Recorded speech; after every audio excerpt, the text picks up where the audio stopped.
Magastos ang packaging. Hmm. Magastos ang packaging. Actually, Mega really invests on the equipments kasi gusto namin yung core, isa sa mga core values namin is yung innovation eh. So kaya laging may continuous improvement. Kaya kung mapapansin mo, laging nangunguna si Mega. Apart from innovative mindset, yung customer mindfulness. Kasi yung gusto talaga namin is only good quality products yung nadideserve ng customers natin. We want to give the very best product sa mga customers namin. So kaya tuloy-tuloy lagi yung improvement. Si Mami. Wow.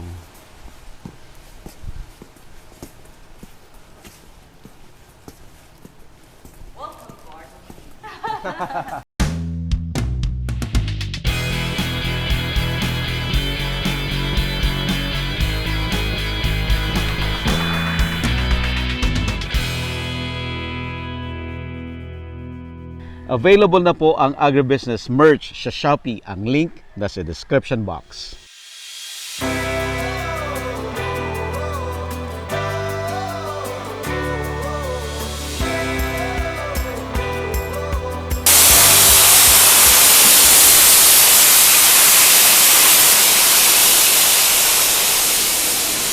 Biglang lamig.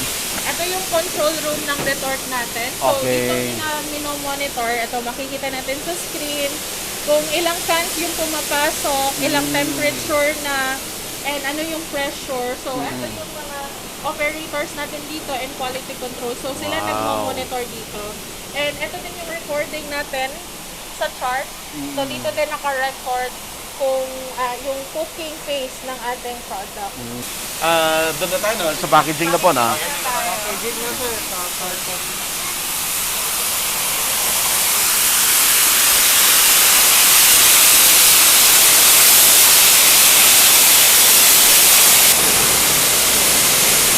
Ayan, so from our cushion canal, etong product natin, di ba, from 121 degrees C, so lalabas siya dito ng 40 degrees Celsius na lang.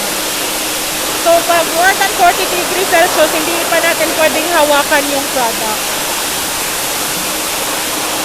Kung nakikita nyo rin sir, yung lata natin, yung iba naka-upright, yung iba naka-invert. So, on the next stage, meron tayong tinatawag na orientor para gawin siyang lahat nakakuha. Yung point niya face up.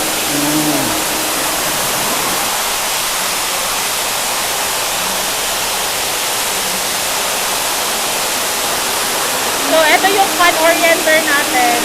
So dapat uniform na yung POE nasa taas. Tapos after nito, yun naman doon is yung fan blower natin. Pinapadry natin yung fan. Diba galing siya sa cushion, basa, sa cushion canal, so kailangan dry din yung fans natin.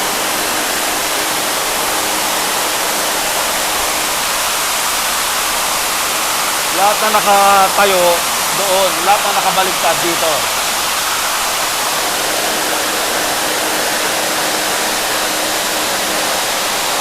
Ano siya sa ating air dryer. Air dryer na yan.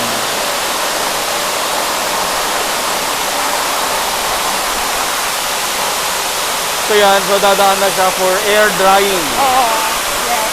Kailangan. Para tuyo na yung Tuyo yung lata. Yes. Very important talaga na tuyo yung lata. Kasi pag hindi tuyo, yun yung magkakos ng rust doon sa carton natin. Sa labas. Nalagay na siya sa carton. So, we made sure na tuyong-tuyo talaga lahat. Okay.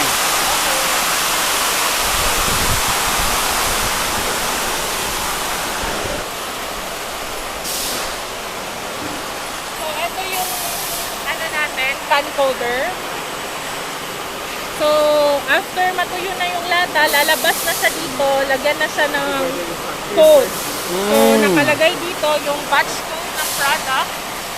Naka-indicate dito yung batch code ng product, yung expiration date, and kung ilang cans na yung nagawa namin. Yung series din. So, meron din tayong QR code. At I think Mega din yung first time na naglagay ng QR code sa cans, sa product. So, pwede itong i-scan ng aming mga customer. And for us then also, sinascan namin yan to trace yung product. Yung traceability din Kung ano namin. yung batch niya, Ano yung batch ganyan. niya. May Ano mga yung critical mga informations materials din. na ginamit. Opo. lahat. Kung sino yung nag-catch ng isda, meron din. Kung So sino walang yung pwedeng nag-deliver. magsabi na, naku, ganito, Oo, ganito. hindi. Yes. Kasi Ano matitrace yung nyo batch dito. na ginagawa? Opo, Information sa lahat. QR code nandoon. So walang pwedeng mag-scam. Wala. Wala po. Okay, so next is dadaan sa X-ray machine. Yes, dadaan siya sa ating x-ray machine. Ano po ang purpose ng X-ray, Okay, ma'am? sige sir. Okay, dito tayo. Kung nakikita natin dito sa x-ray machine, sinecheck niya kung ano yung laman ng sardina sa loob. So if ever lang talaga, which hindi pa naman nangyayari so far, na magkaroon ng metal or mga foreign materials, automatic Kita niya kaagad. Yes. At the same time, maliban doon sa loob, yung mga konting dented, nakikita niya dyan, nire-reject niya. Yung mga konting, kahit pinakamaliit na deformities ng can, nire-reject niya. So ayan ha, walang pwedeng mag-scam. Oo. Kasi lahat ng lumabas na lata, Yes. na X-ray lahat yan. Yes. Ah. So we are very sure na yung mga product na nilalabas namin sa market na nare-receive ng aming customer is Good quality. good Good quality. quality. Check talaga yan. Isa-isa Even yan, yung sauce sine-check. level, nadje-check Oo, din niya. nadje-check Yung niya. fill height. Yung fill height. So Opo. lahat, sine-check niya dyan. And finally, Next, dito tayo. doon tayo. Okay, eto na. So, meron pa rin tayong pressure inspector. Pa rin. Oo, sinecheck namin yung integrity, anong itsura ng lata, kung may mga madumi ba, dirt ba, or kahit kung anong defects. Sinecheck nila yan. Then, automatic casing machine natin. Okay. Ito na. Ina-transfer niya sa kahon, sa carton. Sa May 100 na lata, laman yung isang Bawat natin. kahon. Yes po. And then ang takbo niya is around 8 to 12 cartons Pieces per minute. Yes. grabe. Parang magnet. Bali, magnet talaga sir yung yung mag-hold sa lata in place before siya i-release and then discharge into the carton. Grabe, pati pagkarton. Yes, sir.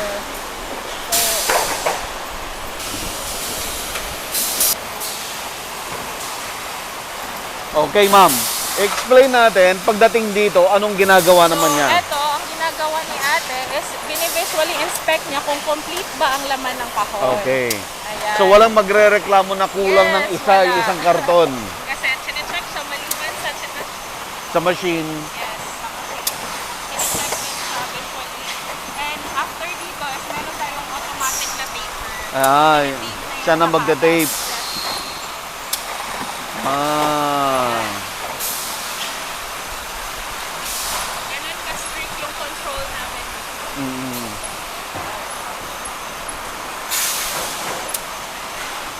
Yan. Konting tsaga na lang sa init.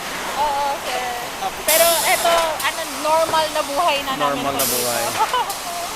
Akala ko ng Akala iba, ko yung init sa laot kahapon, katapusan na kanina. Hindi pa pala. akala ng iba, madali lang masyado gumawa ng sardinas. Pero Oo. hindi nila alam sa isang lata, ang daming nangyayari. Ang Oo. daming process. Okay, ma'am.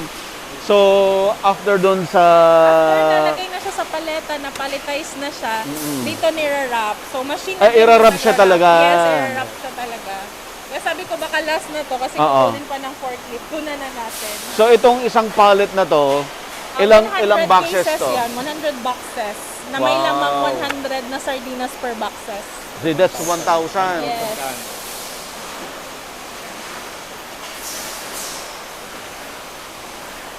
Wow. Ito sir. Pinapalitan siya. Ipapatong. Ayan, yan, yan.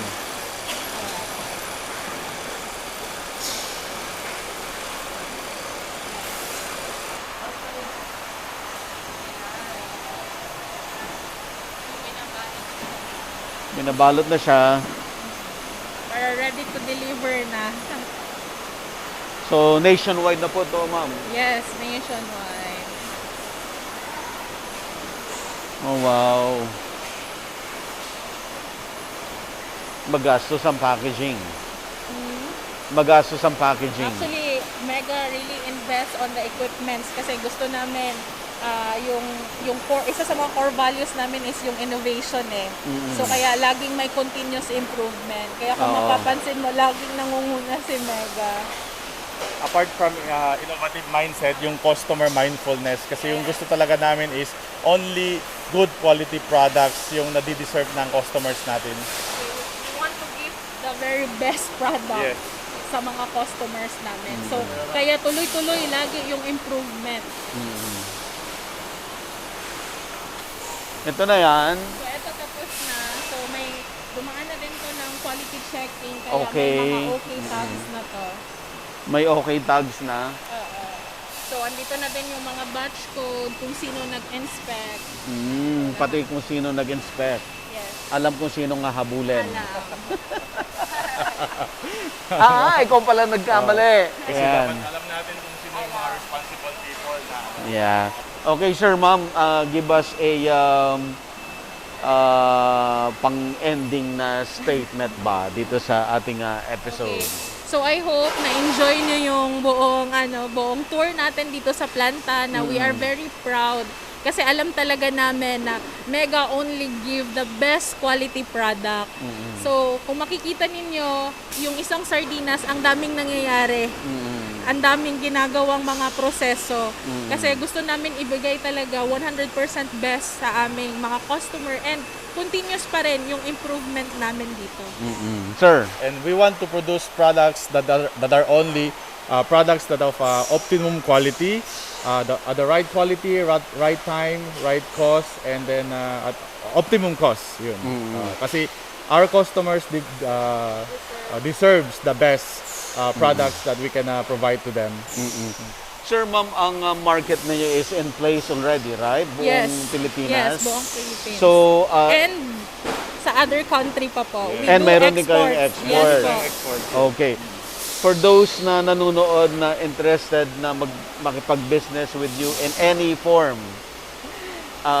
meron ba silang hotline or Yes contact po. details We na have pwedeng website tawagan? din na sa Mega and may hotline din tayo doon. They can reach to that Okay. numbers. Ilalagay po natin sa video description. Lahat pa nung nanonood, i-click nyo lang po yung video description. Makikita nyo dyan lahat ng detalye. Yes. Okay? Thank you, ma'am. Thank you so much. Thank Sir. you so much for visiting our plant. Opo, sobra. Meaningful talaga to. And of course, I'm sure yung mga audience matutuwa sila kasi talagang seldom makakita talaga sa Pilipinas na makita yung buong process. Kasi marami talaga ang masikreto. So, natutuwa kami na ang Mega Sardines ay talagang pinakita sa atin yung buong buo. And isa din sa mga values namin na pinanghahawakan sa araw-araw is yung values na malasakit. Kaya yung malasakit namin sa aming mga empleyado, ang malasakit ni Mega sa amin lahat, and yung malasakit din namin sa customer. Yeah, oo. Na-witness ko po yan kasi yung mga kapitan, yung mga nasa barko, Yes. 35 years, 30 years, Yes. ganon katagal yung mga industry. Ikaw, ma'am, ilang taong ka na rito? 3 years plus. 3. Ikaw, sir? Same po. Masyado kayong bata pa pala. Bata pa. Kasi kailangan ng maraming energy sa paggawa ng sardinas. Hello. Si Mami. Wow.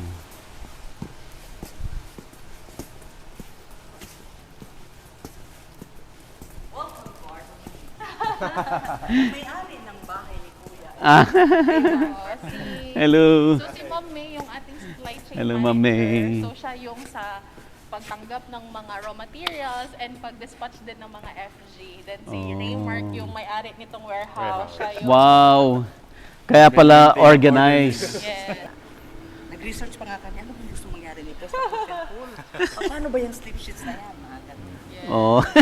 Napakalang nito. So, Magaling mag-isip. So kaya kami pressure din na mag-isip ng magaling. Wow.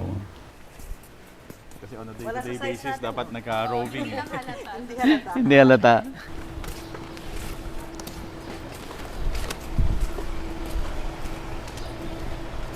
Pakita mo lang, Spencer, yung mga ano. Grabe, sunod-sunod to, ma'am. Sunod-sunod to. Oo. Like ngayon, nag-unload, loading and unload. So, minsan di naiisip ni supplier pa paano niya niloload yung container van. Tayo yung nata-challenge pa, paano ko to i-unload? Yung mga ganon. Ay, nako. Oo, ipapatungan ka ba naman ang 3 high na tin plates? Wow. Sige. Ma'am, thank you so much. Po. Sige po. Aba. Artista na kami.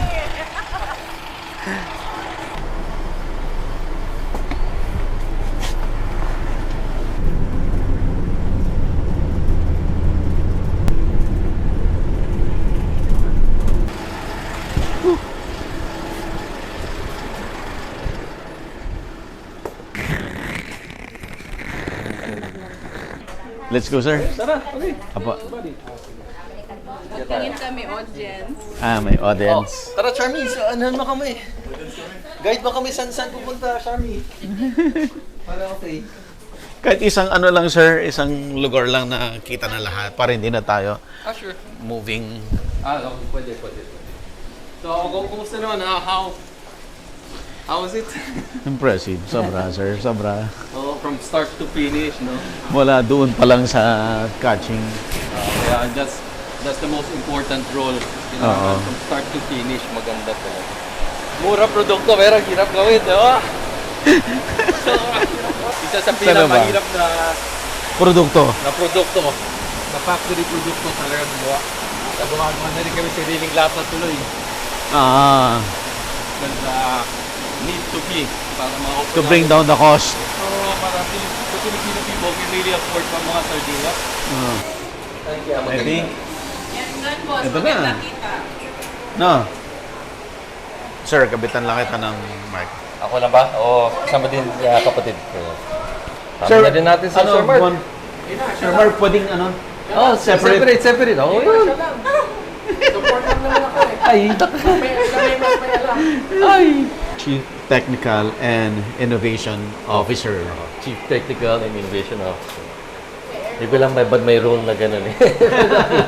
Dito pa rin tayo sa planta, sir. Dito sa Mega Sardines. Mega Sardines, yeah. Yes. At kasama natin si Sir Malcolm Chu Lee, ang Chief Technical and Innovation Officer. Sir, ngayon ko lang narinig yan. What do you mean by that? Ayun nga eh, parang ako rin, ngayon ko lang din narinig. Pero it's really being able to innovate in ways of processes. Kung paano mapaganda ang produkto natin. Aha. Be it in terms of a process or kung bibili ng mga bagong makina para mas gumanda yung produkto natin. Na-mention mo kanina while walking tayo, yung sardines, doon napaka-mura siya pero isa siya sa pinakamahirap gawin na produkto. Oo, napakahirap gawin ng sardinas. Nakita mo naman, buddy, from the start pa lang, doon pa lang sa fishing area, gaano karami na tao kailangan gumawa nun. Ano, kailangan mo technology para mahuli talaga yung isa. Yeah. Kasi ang laki ng isda eh. Ang laki ng Ng dagat. dagat eh. Kaya talaga may sophisticated technology Yeah. para mahuli talaga yun. Na-mention mo from the start, pagpunta namin, no, from the sonar, no, Oo. talagang is at the top of the line technology. That has been the technology, the sonar technology for quite a while. Aha. So we try to keep updated para makahuli pa talaga kami ng isda. So And that then- it will take less effort for us para mahanap talaga yung isda sa dagat. Tapos sobrang coordinated lahat ng tao. Na-observe ko 'yon na Ay, opo. every person doon sa bawat barko may kanya-kanyang responsibility. Ay, opo, buddy. So it has been the process of Mega talaga na matagal na namin ginagawa at matagal na namin tinuturuan lahat ng tao para paghuli ng isda, alam na gagawin. Kasi yung isda, napaka sandali lang, maano niyan eh, masaspoil siya, masisira siya. So kaya kailangan magaling ka mag-yelo, magaling ka mag-process, magaling ka mag-timing. Kaya lahat dun communication talaga sa tigi-isa kami. Para lang magawa namin yung goal namin. Yeah. And yung goal namin talaga is, is to catch a lot of fish to provide the Filipino people. Yan. Tapos, sir, bawat stages may technology. Paano mo, are you the one responsible for that? Yung fishing, matagal na yung fishing. Okay. Talaga it's been there for a long time. Traditionally, matagal nila din ginagawa yung mga bagay na yun. So, yung ginawa ko is, I just improved and improved and improved. Kung paano yung traditional process before, dahan-dahan, ini-improve natin, para magkaroon tayo ng mas magandang quality talaga. Like, for example, yung from the catcher, ita-transfer to A carrier. carrier, di ba? Opo. You have a machine, yung With the- suction. We have a fish pump ngayon. Fish pump. Dati buddy, ano yun eh. Pag encircle nila ng net, di ba? Ginagawa nila, para matanggal mo yung isda dun sa net. Ginagawa mo, inaano nila eh, pinabrail nila. Tawag doon brailing. Brailing means there's a net, sasalukin mo, tapos lalagyan mo sa carrier, tapos papaano mo yun sa kubyerta, and then papasok mo sa hatch. Hatch naman or sa mga banyera and hatch. Pero sa amin, yung inisip ni boss, I think that was 2011 pa, nag-isip siya ng fish pump. So itong fish pump, ginagawa niya, pag encircle mo ng net, tapos marami isda doon, nangyari ngayon is, wala na, hindi na nawakan ng tao, ginagawa na, sinasuction na from that net, diretso, papunta dito sa carrier. Doon mismo sa loob ng hatch. Where yung hatch na yon, meron siyang palamig. Ang tawag ng palamig na yon ay slurry ice. Okay. Okay. Alam mo bakit kailangan yun, buddy? Kasi, Sige, sir. kasi di ba, pag sa dagat ka, para mapalamig mo yung isda, kailangan marami kang palamig eh. Diba? So, you have to really start to make early slurry ice. Okay. So, bago mo palang mahuli, may palamig ka na, para pag huhulihin mo siya, at lalagay mo sa hatch mo, mamamatay siya sa lamig. Talaga, ma-preserve talaga yung quality niya sa lamig. And you can only do that pag kontrolado mo ang fishing. From there, I understand na meron kayong tinatawag na parang, is that 12 hours Catching to canning. catching to canning? Yes. Yeah. So our 12-hour catching to canning, again, you guys were just out in the sea. Di ba? Kakakita niyo lang yun. So most probably what you see is andyan na rin talaga Andito yung na. isda nyo. Yeah. Yes.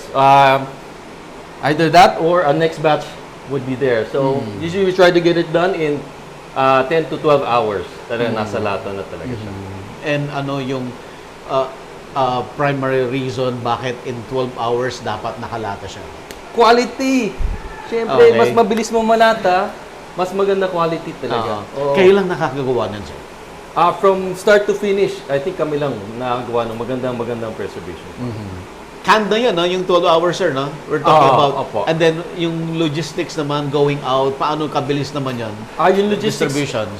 yung distribution, that could be done months and months onwards. Eh. Kasi pag nakalata na siya, Matagal na yung matagal na chef siya, life. mga 2 taon, 3 taon, kaya pa niya talaga magtagal sa merkado. Okay. So talaga, the moment of preservation really comes from your source hanggang papunta dito. Dapat alagang-alagang isda. Para hanggang doon sa dulo, magandang produkto mabibigay natin sa ating Pilipinas. Paano nyo sinecure yan? Is that your unique proposition in the market? Yan ang something na wala yung iba? Ano kasi yun eh, dati, nagsa-start out pa lang sila boss, yung iniisip nila is, walang sardinas na good, high quality. Okay. Kasi dati, fishing company lang kami before. Aha. So, nagbibenta lang kami ng isda, dati sa mga cannery. Oo. Tapos, after a while, nakita namin, bakit yung cannery na iba, gusto binibili yung class B na mga isda. Yun pala, dahil sa presyo. Kasi mas mura, ibig sabihin mas mura lalata mo. Oo. So, long time ago, sabi ng boss namin, ano tayo? We preserve, we give our constituents the best quality. At yun, dahan-dahan, ginugol talaga namin paano magkaroon ng mas magandang quality. Something very impressive doon sa operation nyo ay lahat ng aspeto, no? Inyo sa company, no? From mga barko, equipments, facility, Yes. pati yung can making, etc. Lahat sa inyo, lahat yon. At Yes. maraming nagsasabi na in business, kailangan mag-concentrate ko dun sa core mo para mas efficient. But in your case, lahat ng aspeto sa inyo lahat. Totoo, buddy. Pero, ano yun eh, hindi naman ganun nangyari umpisa. Okay. So, we really had to keep building and building our capabilities para magagawa namin yun. Kasi kung hindi, then we're at the mercy of somebody, then mahirap kami makakilos talaga to do everything. Katulad sa Kawit, as I said, kami, kaya namin gumawa ng sariling barko para makahuli pa talaga kami. Grabe. So, gumagawa din kami sariling machine para lang din makatulong talaga maka-process ng isda talaga mas mabilis. And it makes your operations efficient, Efficient. cost-wise, mababa. Exactly. Kaya that's why we can offer mega sardines na mababang presyo sa ating constituents kasi pati solar. Sir Buddy, dito nagka-solar kami, 1 megawatt yata solar namin dito. Oo. Para lang makatulong sa kuryente namin, bring that down para yung savings pasa din talaga sa kapwa Pilipino. Yeah. Sir, gaano kalaki yung operations in terms of yung number of cans na lumalabas sa factory every day? Every day. Dito factory o dalawang factory? Sa lahat, sir. Sa lahat. Sa lahat. So, sa tingin ko, Ilang milyon? we're gonna produce about 3 million. 3 million pieces of lata a day of sardines. So, yun talaga pinapakain natin sa Pilipino natin. And still, sardines pa rin ay isa sa pagkain talaga na para sa masa. Oo, kasi alam mo, buddy, yung sardinas na yan, walang preservatives yan. Very, very healthy para sa'yo. Isipin mo, isda, tapos tomato sauce. The tomato sauce na yun, good for the heart din yun. Yeah. Yung isda namin, very fresh, kaya may omega-3 din siya sa loob. Kaya it's very good for the heart and for the health of the person. Oh, taas din ng protein nun. Pag nag-workout kayo, taas din ng protein nun. Kung meron kang gustong i-share sa audience natin na pinaka-importante, ano yan? Ano na naman? So, basically, andito ang Mega really para sa lahat ng Pilipino. This company was made para to give the Filipino a nutritious meal talaga. Yun talaga gusto namin, and then we just really want to help all of the Filipinos have a better and more nutritious life. Oo. Sir, last na sir talaga, ano pa yung mga plans nyo to further improve or para lalong lumaki yung company? Sir Buddy, okay, in terms of being able to improve, napuntahan mo na ba yung planta namin sa Batangas? Not yet. Ayan, yun. Yun, meron din kami ginawang... Pwede rin kami pumunta doon, sir. Pwede. We'll just schedule naman, Sir Buddy. Ikaw pa. Opo. So, yun, that plant there, we set up bagong-bago. So, that has more new technologies now. And I think that plant will continue to make more and more other products. Yeah. Other products, di ko lang masabi. So, talaga ngayon, Sir Buddy, kung ano pa talaga ginagawa namin. But we have a lot still na kailangan i-produce. Yeah. Be it sardinas, be it seafood, Aha. be it other products, we're ready to really roll out ang maraming produkto. Sir Malcolm, gusto kong magpasalamat kasi marami ang problem talaga is ang hirap makapasok sa mga ganitong mga factory. Oo. Bibihira yung nagbibigay ng opportunity na para maipakita. And we're so glad na kayo ay willing talaga na ipakita end-to-end. Walang sekreto, pinakita nyo lahat. Di ba, everybody? Kasi dito sa Mega, we're very transparent in really what we do. Yeah. Kaya dito sa amin, kami yung first really nagpapa-plant tour, nagpapakita kung paano ba talaga ginagawa sardinas. Because there's nothing to be afraid of. Talagang mahirap na process, but at least they learn a lot also. It really to educate them as well. Alright. Para maganda. Sir, thank you so Okay? much, sir. Thank you, buddy. Okay. Sir Mark? Ito naman.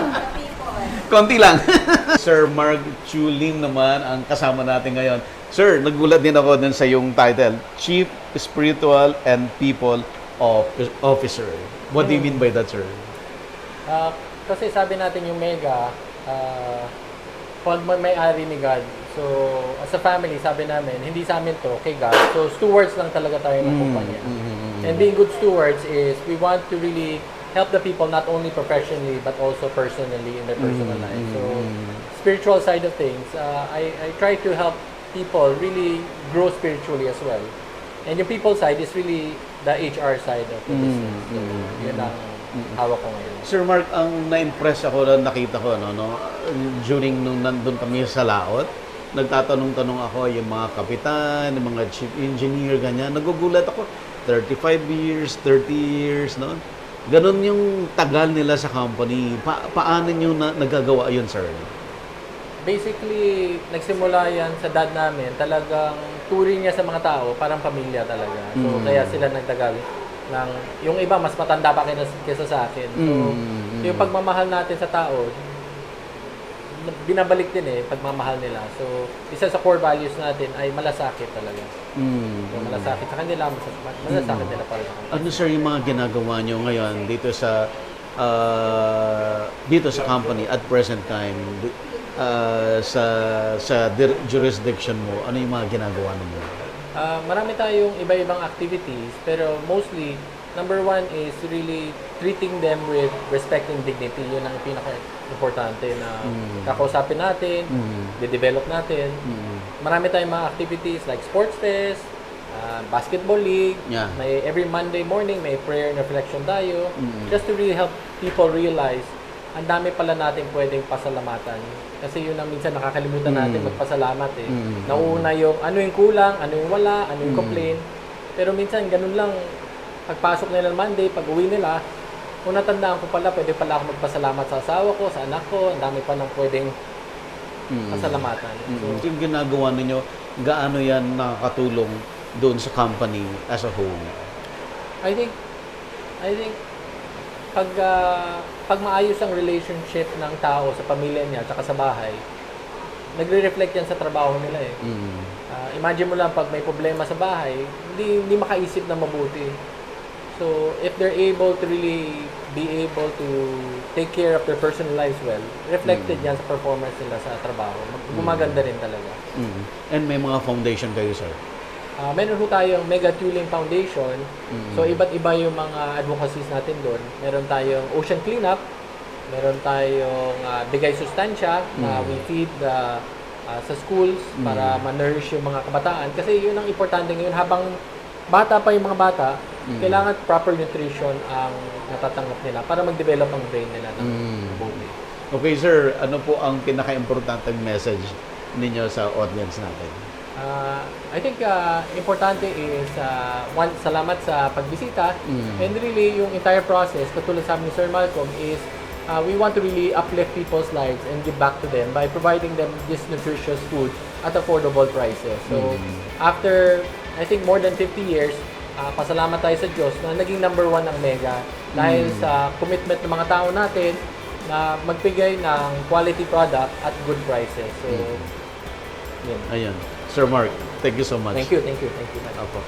Stay pa pala kayo. Yes, sir. May trabaho o bakasyon? Part pa rin ng work. Work pa rin. Work pa rin. Dire-diretso Opo. We may go to Malamawi yata on Sunday. Okay. Sige, sir. Thank you, sir. Thank you. Opo. Sir Mark, thank you. Thank you, sir. Pagod ako. Tapos si Spence, diretso na po siya ng airport. Kung kaya pa yung punta ka ng barter, hindi na.